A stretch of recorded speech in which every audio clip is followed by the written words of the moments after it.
अभी हमको नज़र आ रहा है एक टूटा हुआ बस, ज़रा इसको दिखाएंगे। ये टूटा हुआ बस ये हुआ, यहाँ पर भी लगा हुआ है। ये सभी पुरानी जर्जर हो चुकी बस है। विकास जी जरा आएंगे।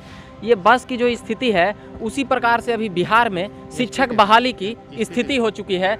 एस्टेट हो, बीटेट हो, सीटेट हो, ये क्या हो रहा है? अब एस्टेट कैंसिल करके फिर सरकार एग्जाम लेगी, फिर हो सकता है तो नया वैकेंसी लेगी। तो हम लोग को ये 800 रुपया लगे दोनों पेपर में, वो रुपया का माँ बाप कौन बनेंगे? ये तो सुशासन की सरकार है, अपना जेब भरने का। बिहार स्टेट का वैकेंसी निकला था 1.5 साल पहले, उसके बाद एग्ज़ाम लिया गया है 2 बार। उसी के अभ्यर्थी हैं। हम उनसे ज़रा कुछ जानेंगे और बात करेंगे विकास जी से। उसको छोड़ दीजिए वहाँ से। हाँ, तो क्या चीज़ का कौन सब्जेक्ट है आपका विकास जी? मेरा जूलॉजी है सर, सेकंड पेपर। तो क्या रिजल्ट का क्या बता रहे थे? रिजल्ट के लिए हम लोग पूरा आस लगाए हुए कि रिजल्ट अब आएगी, रिजल्ट अब आएगी, लेकिन रिजल्ट नहीं आ रही है। सिर्फ डेट पे डेट सरकार लिखते जा रही है। ये क्या हो रहा है? नया नटंकी एक चालू हो गया। पिछले बार भी चालू हुआ था, तो एग्ज़ाम कैंसिल हुआ, फिर एग्ज़ाम हुआ, फिर एग्ज़ाम कैंसिल हुआ, फिर एग्ज़ाम हुआ जो 9 सितंबर से हुई। अब उसका भी रिजल्ट हम लोग को नहीं दिया जा रहा है। बार बार जो है हम लोग को रिजल्ट के लिए ये क्या किया जा रहा है कि डेट पे डेट लिया जा रहा है, डेट पे डेट खाली कोर्ट दे रही है। ये क्या रवैया चल रहा है? हम लोग को यही कि रिजल्ट जितना जल्द हो रिजल्ट दिया जाए और डेट ख़त्म किया जाए, कोर्ट का फैसला ख़त्म किया जाए। और रही सिलेबस के मुद्दा, कुछ बच्चे केस किए हैं, तो सिलेबस तो ऑलरेडी दे चुके हैं। उसके बाद जब बोले कि आईआईटी का क्वेश्चन पूछा गया, तो आईआईटी तो इंटर लेवल होते हैं और सरकार खुद बिहार बोर्ड बोल चुकी है कि हम स्टेट जो है स्नातक लेवल क्वेश्चन पूछेंगे। तो आईआईटी तो स्नातक लेवल से नीचे आती है। तो फिर इसमें क्या है? सिलेबस के मुद्दा तो है ही नहीं।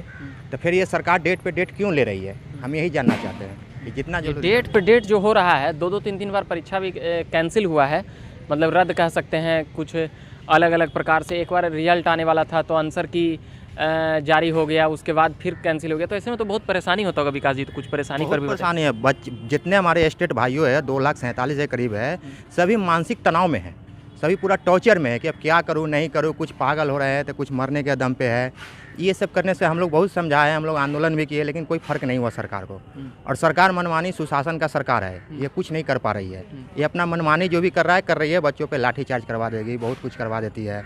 इसीलिए हम लोग कहते हैं कि कोर्ट से जितना जल्द हो फैसला करके हम लोग को रिजल्ट जारी कर दें, रिजल्ट जारी किया जाए। अभी हमको नज़र आ रहा है एक टूटा हुआ बस, ज़रा इसको दिखाएंगे। ये टूटा हुआ बस ये हुआ, यहाँ पर भी लगा हुआ है। ये सभी पुरानी जर्जर हो चुकी बस है। विकास जी जरा आएंगे। ये बस की जो स्थिति है उसी प्रकार से अभी बिहार में शिक्षक बहाली की स्थिति हो चुकी है। एस्टेट हो, बीटेट हो, सीटेट हो, ये क्या हो रहा है? थोड़ा सा कैमरामैन साहब इधर आ जाएंगे और कार वाले भाई साहब को जाने दे देंगे। और तो अब क्या कहा जाए इन आयोग को, जो बोर्ड ले रही है, वो सभी को क्या कहिएगा आपके तरफ से? अगर ये सब बदनामी का एक जरिया पैसा कमाने का धंधा कर दिया। जैसे डीएलएड वाले भाइयों को हुआ, डीएलएड में फॉर्म भरवा ले के एंट्रेंस लेंगे, 1200 रुपया ले लिए, वो एंट्रेंस कैंसिल कर दिए। तो बच्चे को पैसा रिफंड होना चाहिए ना, वो भी रिफंड नहीं किए। वही स्थिति यहाँ है। अब स्टेट कैंसिल करके फिर सरकार एग्जाम लेगी, फिर हो सकता है तो नया वैकेंसी लेगी। तो हम लोग को ये 800 रुपया लगे दोनों पेपर में, वो रुपया का माँ बाप कौन बनेंगे?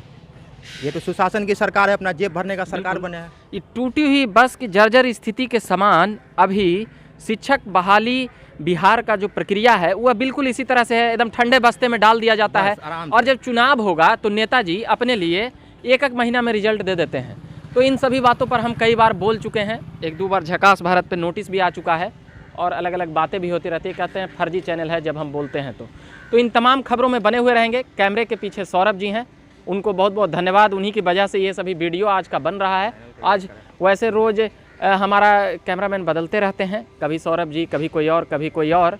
आप देखिएगा हम नाम बदल के बोलते हैं। और चैनल को सब्सक्राइब जरूर करिएगा, क्योंकि सब्सक्राइबर बढ़ेगा तो हमारा मनोबल बढ़ेगा और दर्शक देखेंगे तो हमें भी लगेगा कि हम सही खबरें भेजने का प्रयास कर रहे हैं। फेसबुक पेज पर भी जाइएगा, ज़रा लाइक कर दीजिएगा तो आसानी होगा। और अभी के लिए धन्यवाद।